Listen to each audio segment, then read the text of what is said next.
malam kan tuntas habis maghrib gitu, tuntas kan. Besok paginya sebelum terbit matahari saya udah baca habis subuh tuh zikir pagi kan, langsung tancap lagi tuh ini Al-Kafi. Kata orang katanya itu kan belum syuruk, berarti belum terhitung Jumat siang. Nah itu gitu kan Ustaz. Nah satu lagi ini kiat aja sama saya, siapa yang teman-teman yang susah untuk tahajud, ini kiat nih kalau saya gitu kan, pengalaman gitu. Saya kan orangnya susah tidur, suka-suka semalaman gak bisa tidur, tapi insya Allah tetap gitu dikasih sama Allah ya. Saya selalu kalau mau tidur itu minta sama Allah, ya Allah nanti dimudahkan untuk tahajud. Ya Allah mudahkan ya Allah. Mau tidur itu saya selalu doa gitu. Alhamdulillah gitu, insya Allah lah gitu. Pasti dikasih sama Allah, udah pasti gitu. Itu kiat saya bilang gitu kan ya. Pokoknya mau tidur itu kita minta sama Allah, ya Allah dimudahkan nanti untuk tahajud. Kalau bangun dimudahkan. Padahal kan saya susah banget tidur ya, orangnya susah tidur. Kayak semalam mungkin sejam nggak tidur, tapi alhamdulillah gitu. Itu kiat tahajud. Nah, tapi yang saya tanya itu juga itu Ustadz, apa namanya, kalau kita bacanya malam mudah kan, yang siangnya itu sebelum syuruk, nah gimana itu anunya? Kalau sebelum syuruk itu sudah termasuk siang Jumat apa belum gitu? Ya. Itu pertanyaan saya. Jadi dalam bab mandi besar untuk hari Jumat itu ada kitabnya menjelaskan kalau kita mau sholat tahajud malam Jumat tuh kita mandi dulu gitu. Tidak terhitung mandi hari Jumat. Terhitung mandi hari Jumat kalau sudah subuh. Ya, karena siangnya itu dimulai dari subuh. Ya. Gitu. Begitu azan subuh mandi itu sudah memenuhi syarat untuk mandi sunnah hari Jumat. Ya, kan memang akan ada hadisnya mengatakan ghuslu yaumil jumu'ati haqqun wajibun ala kulli muhtalim. Mandi hari Jumat itu hak dan kewajiban bagi setiap orang yang sudah dewasa. Itu hadis. Hadisnya sahih itu. Bukhari dan Muslim dari satu jalur dari muttafaqun alaih itu. Tapi ada hadis dari Utsman bin Affan mengatakan faman tawadda'a yaumal jum'ati fabiha wa ni'mat. Ya, barang siapa berwudu di hari Jumat maka dia telah mengikuti sunnah. Wa man ightasala fa huwa afdal. Dan barang siapa mandi hari Jumat itu afdal. Kapan mandi hari Jumat dihitung? Apakah setelah matahari terbit? Tidak, setelah subuh. Ya, setelah subuh. Jadi kalau dimulai seperti hari malam dimulai dari maghrib, siang dimulai dari subuh. Ya. Bukan terbit matahari gitu. Ya. Kata orang kan kalau siang itu sangat suruk katanya, baru itu dihitung hari-hari. Jadi kalau harinya, malamnya dimulai dari maghrib. Kalau harinya dimulai dari subuh. Jadi kalau subuh itu disebutnya hari Jumat. Ya. Malamnya malam Jumat. Ya Bu. Malamnya dimulai dari maghrib. Kalau harinya dimulai dari subuh, bukan dimulai dari matahari terbit. Ustaz. Ya. Jadi Ibu habis sholat subuh dibaca surah Al-Kahfi itu sudah masuk di hari Jumat. Ya, bukan di malam Jumat, di hari Jumatnya. Oke. Syukran Ustaz. Apa? Ya Bu Yeti. Nah, makasih ini. Assalamualaikum warahmatullahi wabarakatuh. Ada Ustaz menanya Ustaz. Saya kira 2 malam yang lalu lah Ustaznya.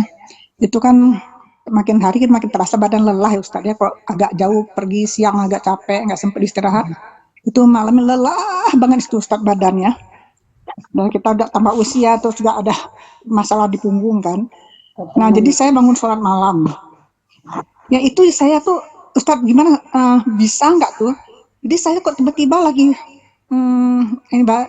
sesudah ini mau baca Al-Fatihah Saya tertidur, nggak tahu saya les saja hilang. Saya udah baca apa belum Al-Fatihah tuh? Saya nggak tahu jadi Ustaz.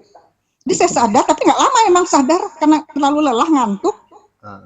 Saya baca lagi Ustaz, saya ulang lagi karena saya takut saya belum baca Al-Fatihahnya. Itu mungkin selama beberapa rakaat itu saya begitu. Aduh ya Allah gimana lah ini ya. Tapi bagaimana saya nggak sengaja gitu Ustaz, karena sholat saya duduk kan. Karena sholat duduk tuh emang cenderung kita ngantuk besar sekali. Nah, saat itu saya lelah banget saya memang. Tapi saya pasahkan saya harus tahajud gitu. Nah, jadi itu gimana Ustaz? Jadi saya mungkin 2 kali saya nggak tahu. Saya pikir takut nanti, aduh, taunya nih saya belum baca Al-Fatihah kan nggak sah sholat saya. Jadi saya ulang aja lagi. Itu gimana Ustaz? Ya. Ada 2 hadis berkenaan dengan orang yang ingin sholat sunnah dalam keadaan letih ya. Hadis yang pertama, yang tadi yang saya sebutkan ya, bahwa Allah mengatakan hambaku raganya di bumi, sholat, kemudian dia tertidur, ruhnya aku pegang, ya sebagai tanda Allah sayang, sebagai tanda Allah sayang. Ya, jadi itu ya kan banyak sahabat-sahabat sholat itu sambil senderan gitu. Terus ngantuk, ya tertidur, ada seperti itu. Sebenarnya bukan dipaksakan ya, itu bukan dipaksakan, karena memang itu sudah merupakan kebutuhan. Iya, karena sudah kita biasa bangun, Ustadznya sudah kita ngerjakan, jadi kan nggak enak kalau nggak dikerjain gitu. Ya, pokoknya tidak sholat malam itu seperti tersiksa. Iya, pasti punya utang rasanya. Iya, karena begitu kan, karena memang hatinya sudah benar ya, sudah ngeklik tuh hatinya dengan Allah ya. Itu hadis yang pertama ya. Terus hadis yang kedua dari Aisyah. Aisyah tuh mengatakan begini, kalau kamu dalam keadaan ngantuk berat, jangan sholat sunnah, istirahat. Ya, karena mata kamu punya hak untuk istirahat. Ya, jiwa kamu punya hak untuk istirahat. Istirahat. Ya, sambil minta kepada Allah untuk bisa diberi kekuatan untuk melakukan ibadah yang dia inginkan. Ya, seperti tadi ya, kata Bu Yuli. Jadi nanti Bu Yati lihat aja. Ya, lihat saja kemampuan diri ya. Bisa bisa benar nggak melakukan sholatnya atau bakalnya akan ngantuk berat. Enggak, saat itu tidak ngantuk Ustaz, saya bangun biasa lah, ringan biasa bangun gitu. Tapi saat waktu mengerjakannya itu, ternyata les dia mungkin karena terlalu lelah badannya, kita juga nggak merasakan tadi, les hilang. Ya, itu yang Allah katakan, raganya di bumi, ruhnya aku pegang, saking sayangnya Allah. Ya, ruhnya aku pegang, kata Allah. Ya. Jadi gimana Ustaz? Saya baca 2 kali mungkin nggak tahu saya. Baca 2 kali pas kali saya nggak tahu lah itu. Ya. Tapi takut saya belum baca saya ulang aja lagi. Aduh, saya kaget. Saya baca Al-Fatihah aja gitu. Ya, jadi dengan mengulangnya itu tambah pahala. Oh, nggak apa-apa Ustaz, nggak apa-apa. Aduh ya Allah. Ya, jangan sampai putus sholat malam. Insyaallah Ustaz. Kecuali udah parah banget sakit kemarin batuk berat, saya istirahat berapa hari. Habis nggak kuat juga bangun. Ya, semoga Allah kasih kita ringan untuk menjalankan semua ibadah. Amin. Allah amin. Syukran Ustaz. Apa? Baik, ada lagi yang mau bertanya. Saya cek ya. Ustadz, nama sedikit. Kalau untuk Pak Ustadz lebih bagus yang bukan lebih bagus. Pak Ustadz milihnya yang mana? Yang malam Jumat atau masuknya yang malam Sabtu? Tadi kan malam Jumat malam kan Pak Ustadz bilang. Iya, saya sekarang saya bacanya saya pikirannya tidak di surah Al-Kahfi, Bu. Saya pikirannya saya harus mulai nulis tafsir. Ya, saya sudah mulai kumpulkan itu. Ya, pikiran saya ya. Saya daripada baca surah Al-Kahfi hanya untuk saya, lebih baik saya nulis tafsir. Saya sudah akan plot setiap hari 4 jam untuk nulis tafsir. Ya, Bu. waktu saya nulis kamus, saya nggak ada sholat tahajud itu. Kamus induk. Ya, waktunya untuk itu. Untuk Dan itu kamus induk. manfaat untuk orang banyak. Ibu. Jadi saya kapan sekarang saya sudah tidak nulis disertasi kan. Jadi waktunya habis maghrib, habis isya untuk anak belajar. Ya, fakih sampai jam 9. Ngajar, aku di rumah ngajar anak-anak. Ya, masa orang lain diajar, anak sendiri tidak diajar. Ya. Nah, istri itu sudah plot waktu saya habis maghrib. Ya, tapi terkadang dia repot. Akhirnya seringnya tidak ngaji. Tapi dia ada ngaji setiap hari Rabu, dia ngaji. Ya. Dan ikut kajian ini, dia ikut entah di YouTube atau saya kirimkan linknya, nanti dia buka. Gitu ya. Tapi sekarang saya sudah mulai menulis tafsir karena cita-cita saya ya, supaya jangan sampai saya wafat sebelum menulis tafsir selesai. Ya, itu cita-cita tertinggi saya. Semoga dimudahkan. Saya mau tulis tafsir itu, orang tahu ayatnya, tahu backgroundnya, tahu maknanya kata per kata, tahu makna secara maknawiyah, terus mengerti apa yang harus dilakukan dari ayat itu. Ya, kaidah-kaidah apa yang bisa diambil dari ayat itu. Maunya saya tulis dengan sesederhana mungkin.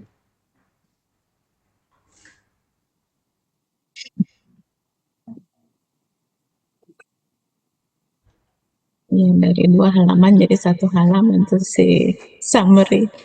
Iya, jadi saya ini ada bukan berarti tidak penting membaca surah Al-Kahfi ya. Menurut saya untuk kondisi sekarang, dalam umur saya sudah hampir 60 tahun, itu saya sudah terlambat saya untuk menulis. Ya, tapi lebih baik terlambat daripada tidak kan.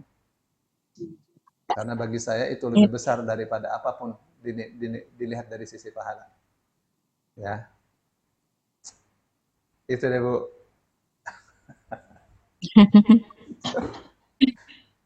Ya. Ya. Ibu pernah baca kan tulisan tafsir saya surah Al-Kautsar? Belum, Ustaz. Udah saya bagikan itu PDF. Ada teman-teman. Tuh, tafsir. Apa belum di-share? Mungkin Ustaz lupa. Kayak gitu nanti bakalnya seperti itu. Udah pernah. Walaupun saya belum. Saya belum ada, Bu. Dibagi dong, Bu, dibagi. Di-share lagi, Ustaz. Kayak gitu nanti bakalnya tuh. Model-modelnya seperti itu. Tafsirnya. Sudah saya tanya sama Bu In tuh paling paling menggigit. Kalau Bu In tuh nulis juga menggigit tulisannya. Iya, bagus tuh Bu In tulisannya. Iya. Tulisan menggigit ya, ingat terus. Inginnya kalau seperti ini juga saya nulis, cuma kadang-kadang nggak sempat, Ustaz. Inginnya banyak yang mau ditulis tapi nggak sempat. Ya. Nggak sempat, bilang nggak sempat aja udah Masya Allah. Ya, jadi kalau itu disebar itu sudah menjadi ilmu yang bermanfaat. Iya. Malah mengalir terus. Ya. Amin. Saya berpikir orang ya mendengarkan ini nggak semua terus bisa nangkep atau gimana. Dan saya kalau menurut saya untuk belajar saya sendiri, karena nggak mungkin saya hanya lihat 1 kali, saya pasti ulang lagi. Iya. Jadi silakan dilihat tuh tafsir surah Al-Kautsar. Nanti modelnya akan begitu kurang lebih ya. Insya Allah.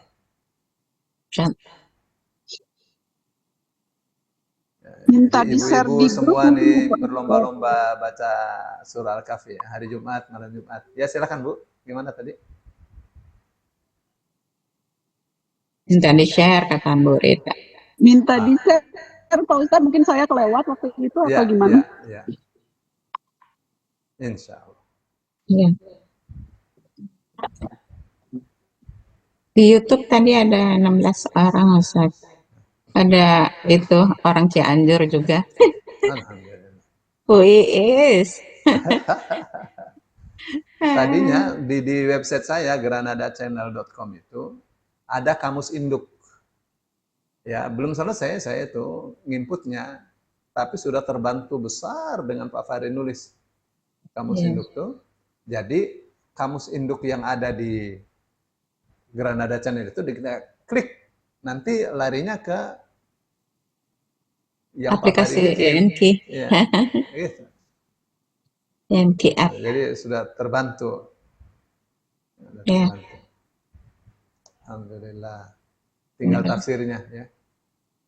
Tafsir. Jadi Luar saya biasa. akan tulis tafsirnya, namanya tafsir manhaji.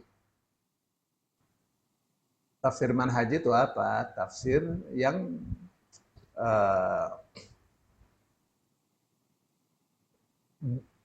bisa dijadikan sebagai pijakan hidup kita. Misal, Bismillahirrahmanirrahim. Bismillahirrahmanirrahim itu apa sih? Mana secara harfiahnya, maknawiyahnya? Apa untungnya, apa rahasianya Bismillahirrahmanirrahim? Mana hadis-hadisnya yang mengatakan dahsyatnya Bismillahirrahmanirrahim? Begitu ya. Terus apa yang harus kita lakukan dengan Bismillahirrahmanirrahim? Apa untungnya kalau kita lakukan, apa ruginya kalau kita tidak melakukannya? Nah, macam-macam pertimbangan-pertimbangan seperti itu. Ya, tafsir manhaji itu namanya. Insya Allah ya.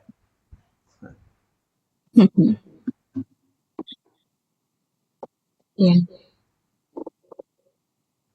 Cukup dulu Bu Nini? Udah lewat 50. Ya. Ya ini apa namanya?